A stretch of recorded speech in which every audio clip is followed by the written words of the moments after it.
¿Qué tal, otakus y gamers? Les habla el intermediario y sean bienvenidos una vez más a Adaptación Definitiva, la sección donde les muestro cómo yo adaptaría mis videojuegos y animes favoritos. La paciencia es un recurso del que las compañías detrás de nuestros productos favoritos no deberían abusar a diestra y siniestra. Claro que dichos productos no deben realizarse como enchiladas y lanzarlos al mercado con nula calidad o ser cuidado, pero no me negarán que después de 10 o más años de espera porque nos digan tan siquiera quién va a dirigir tal película o serie muy anticipada, pues uno ya comienza a considerar cortar cabezas, y es por eso que resultó tan satisfactorio cuando Warner Bros. Por fin dio a conocer que Tim Burton se encargaría de la nueva adaptación de Attack of the 50 Feet Woman. Ok, ¿a quién hay que chingarnos? Bueno, que por lo visto lo del live action gringo de SNK, pues lo vamos a ver hasta que salga Half-Life 3 o No Game No Life temporada 2. Y como paciencia, lo que se dice paciencia, pues tengo una mierda. Pero el día de hoy, mis estimados, toca hacer el trabajo de los inútiles hombres de traje en la mesa directiva y definir de una vez por todas cómo sería la película perfecta para Attack on Titan o Shingeki no Kyojin. Así que afilen sus espadas, preparen sus equipos de maniobras tridimensionales y alístense para darse unos kikos con la cabeza cercenada de tu mejor amigo de la infancia, porque aquí comenzamos.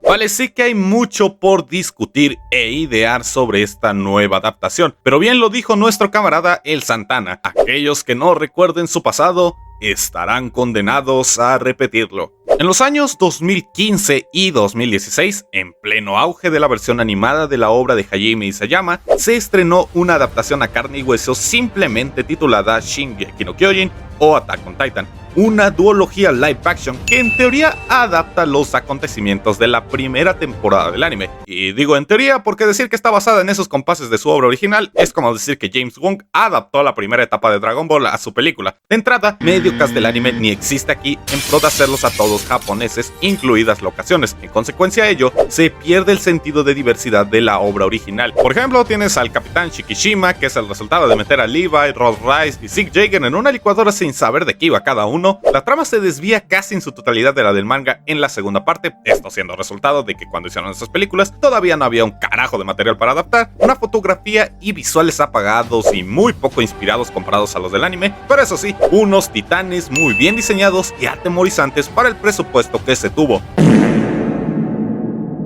Ok, ya algunos de los titanes. Con todo esto como tentempié, podemos comprender que los errores principales de este primer intento por llevar la trágica odisea de Eren y compañía a la pantalla grande fueron tanto el simplificar la historia por su premisa como por sus temáticas y mensajes, algo de lo que hablaremos más adelante, pero sobre todo intentar adelantarse a un clímax que poco y nada tenían planeado al ver que no podrían saber cómo iría la obra original. Porque sí, si ya les parecía medio brusco tener una película detrás de la otra, la escena post créditos de la segunda ya adelantaba por lo menos una tercera y cinta final, lo que deja en evidencia que solo querían colgarse de la popularidad de la franquicia en ese momento y no realmente adaptarla a un nuevo medio con una historia recontada que valiese la pena para los fans y ajenos a dicha. Pero ya han pasado casi 10 años de eso, y dejando de lado que Warner tiene congelada su propia versión, tanto el manga como el anime han llegado a su fin, de modo que el realizar una adaptación no solo decente sino que además bien planificada como una saga de películas de varios años es más tangible en este punto, por lo que ya podemos avanzar propiamente con lo que creo debería ser esta nueva adaptación, conceptualizando de primera mano qué tipo de adaptación sería.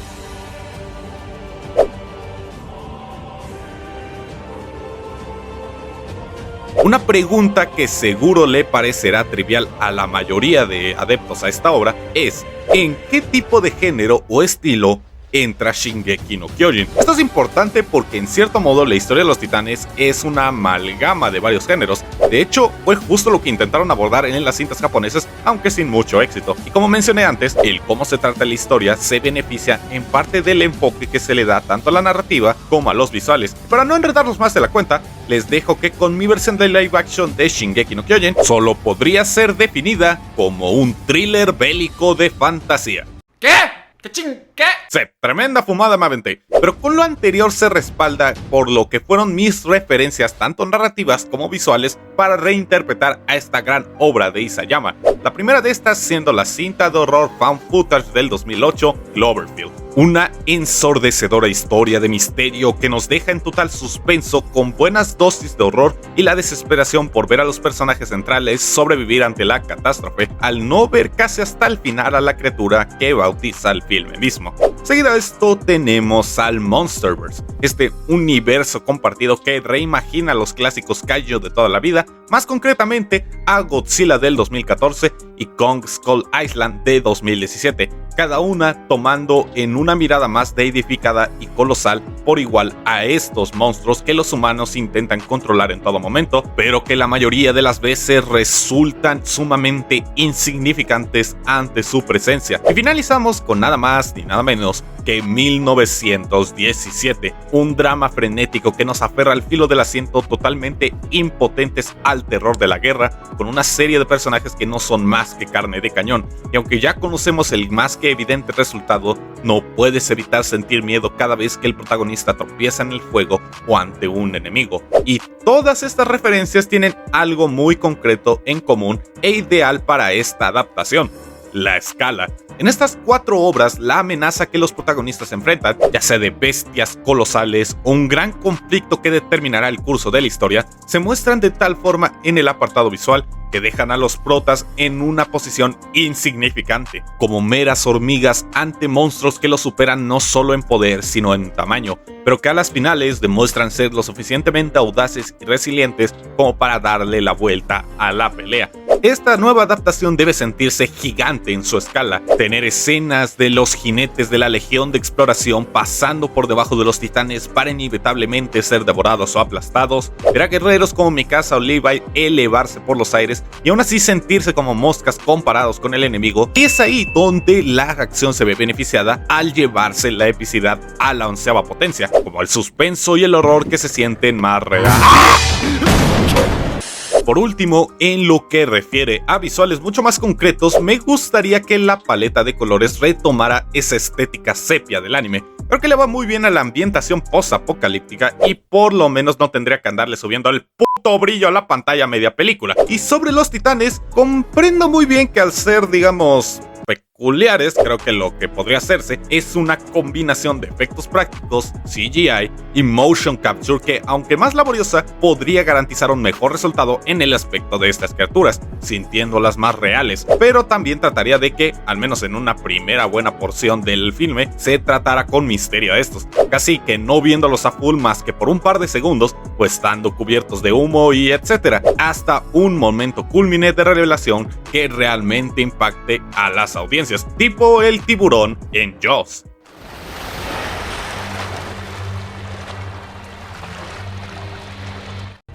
You're gonna need a bigger boat.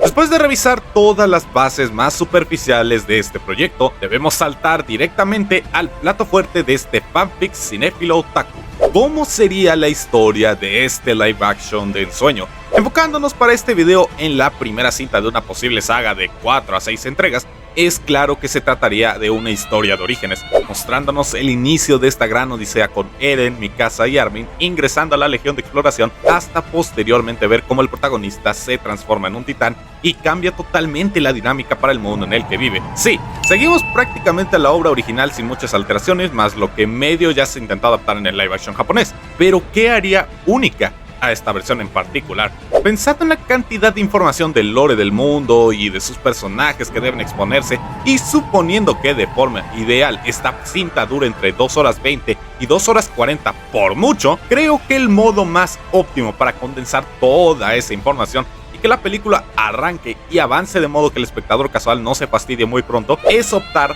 por una narrativa no lineal. A lo que me refiero con ello es que la línea de tiempo de la historia no iría del modo clásico del punto A al punto B cronológicamente hablando, De hecho, en puntos intermedios a la cinta estaríamos explorando breves pero concisos flashbacks de los personajes centrales previos al argumento principal, por los que no solo conoceríamos el pasado de esos, sino que además nos estarían adelantando de forma sutil elementos que en esta y las secuelas tendrían una importancia crucial. Para que nos entendamos, todo esto basado en el estilo narrativo de Christopher Nolan, tipo Batman Begins o Oppenheimer, donde de manera desordenada pero sincrónica cuentan su narrativa para abarcar varios frentes según lo requiera dicha. Ya más en concreto, la primera escena de la cita podría situar a un joven Eren acompañando a su padre por el bosque, haciéndole saber que anhela por unirse a la Legión de Exploración y así demostrarle lo fuerte que es a su madre, a Armin y a Mikasa en especial. Pero todo momento vemos de espaldas a su padre, hasta que llegan a un árbol gigante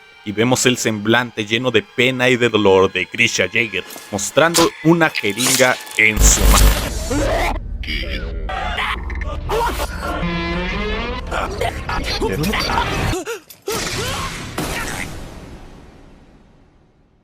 Saltando de golpe al entrenamiento de Eren en la Legión de Exploración, donde no está precisamente destacando, y donde se nos presenta al resto de personajes principales. Esta película iría yendo y viniendo del presente al pasado y viceversa en puntos muy específicos, y no tienen que ser escenas necesariamente extensas como por ejemplo el anime. Ya llegados al final del segundo acto, la trama solo iría para adelante, mismo que yo cerraría con un flashback del ataque a Shiganshima, con esa escena que tendría que dejar marcas absolutas en el espectador. Y como lo mencioné antes, un factor muy importante en la narrativa sería el foreshadowing. No solo porque estamos construyendo una saga de varias películas, sino porque eso es parte de lo que hizo especial a la obra original, el tener detalles o puntos concretos de la trama que nadie en su primera vez hubiese imaginado que tendrían un impacto crucial a posterior. No me refiero a guiños o easter eggs de toda la vida, me refiero a referencias sutiles que sí tendrán relevancia dentro de la misma película y algunos a más adelante. De hecho, uno de los elementos que podrían aprovechar muy bien esto son las memorias intrusivas de Eren, mismas en las que veríamos un sujeto de nombre Kruger y a otro de cabellera larga y de espaldas dándoles mensajes crípticos en sus sueños. Esto a lo largo de la franquicia y al menos una vez en esta primera cinta, dejando expectante a la audiencia sobre lo que podría significar a futuro. Esto por supuesto también incluye a los titanes que, como dije antes, en esta cinta no los veríamos tan directamente sino hasta el clímax, y esto fungiría para ayudar a la inmersión del peligro que estos representan, ya que mientras más los viéramos a posterior en las secuelas, a la misma velocidad iríamos descubriendo la verdadera naturaleza de estos, al principio viéndolos como monstruos colosales, pero posteriormente, bueno, los fans ya sabrán. Sobre el elenco en general, del cual ya hay una propuesta en este canal por si aún no la han visto, aunque sabemos que Eren, Mikasa y Armin serían los protagonistas, el tiempo en pantalla estaría repartido en otros personajes en un segundo plano, como los padres de Eren, de quienes tendríamos dos escenas claves para la película. Los otros reclutas como Jan, Reiner, Bertolt, Annie y Connie, cada uno con un momento concreto fundamental en el segundo y tercer acto para introducirlos apropiadamente y su rol en la dinámica general. El instructor Kid Shadis como primer obstáculo de vencer a Eren en su camino a ser un legionario, tanto Levi Ackerman como Erwin Smith como cameos finales preparando el terreno para su protagonismo en las secuelas, siendo fuertemente mencionados a lo largo de esta película. La idea es que cada miembro del elenco, por muy corta que sea su aparición, tenga propósito en la trama. Claro que en las continuaciones aprenderíamos más de algunos o tendrían más tiempo en pantalla, pero desde esta introducción, estos personajes deben servir a la trama por cuenta propia. Sus roles y relevancia deben ser claros, más aún considerando lo extenso del roster en el material de origen y por consiguiente por los nuevos rostros que se irán integrando con el tiempo. Ahora bien, otro asunto crucial sobre la narrativa y que adelanté hace ya un rato es sobre los temas centrales de esta película y las secuelas que tendría. Las películas japonesas pecaron de ser muy simplonas cual videojuego retro donde el presidente ha sido secuestrado por ninjas comunistas electropatriarcales. Para nadie es sorpresa que Shingeki es una de esas obras niponas recientes a la que se les han dedicado un sinnúmero de análisis y videoensayos por el subtexto de su narrativa. Eso hasta que les recuerdas del momento necrófilo de Mikasa y ahí se van contra el autor, pero bueno, ya de eso se va a tener que chingar el que tengas que hacer un nuevo final en el live action. En sí podríamos decir que el tema central de toda esta obra, o al menos su dinámica constante, es la de la subversión de expectativas. Es decir, que lo que nos establece en un principio, como de que los buenos son los humanos y los malos son los titanes, se termina torciendo y destrozando cuando no solo descubrimos que nuestro protagonista se puede transformar en un titán,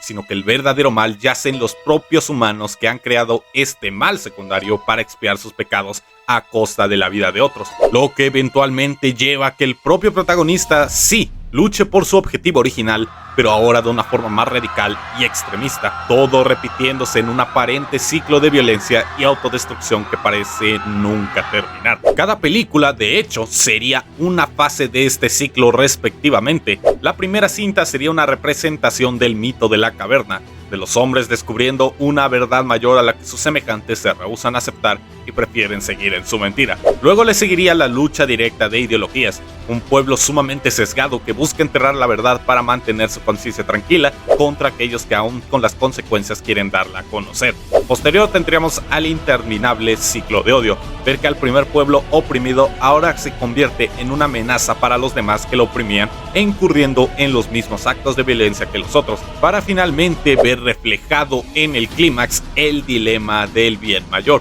donde todo el mundo se une en paz ante una amenaza en común, pero los verdaderos actores en escena debaten si vale la pena instalar una nueva gran mentira al mundo con tal de mantenerlo en dicha paz, temiendo que a futuro cometan los mismos errores, pero sobre todo que si la humanidad realmente merece ser salvada. Algo así como las fases del duelo, pero que parecen reiniciarse una vez llegas a la última. Y es esencial porque cada tema va a enriquecer a la narrativa de cada cita, como en la primera, donde vemos supuestamente un mundo acechado por monstruos y los civiles de fondo no son más que gente dependiente de su fe al no tener nada más, o de creyentes radicales puestos así por la debacle del mundo. Pero cada vez que avancemos en la trama y descubrimos más de los titanes, estas interacciones, estos momentos transitorios se van haciendo más relevantes, más oscuros, más intrigantes. La trama central es de Eren buscando su lugar en la Legión, acabar con los titanes a su paso y regresar a su hogar donde se encuentra un secreto esperándolo para revelarse. Pero el resto, sin contar las historias de otros personajes, tiene que ver con los temas de la obra, no siempre en primer plano, pero siempre presentes sin importar qué.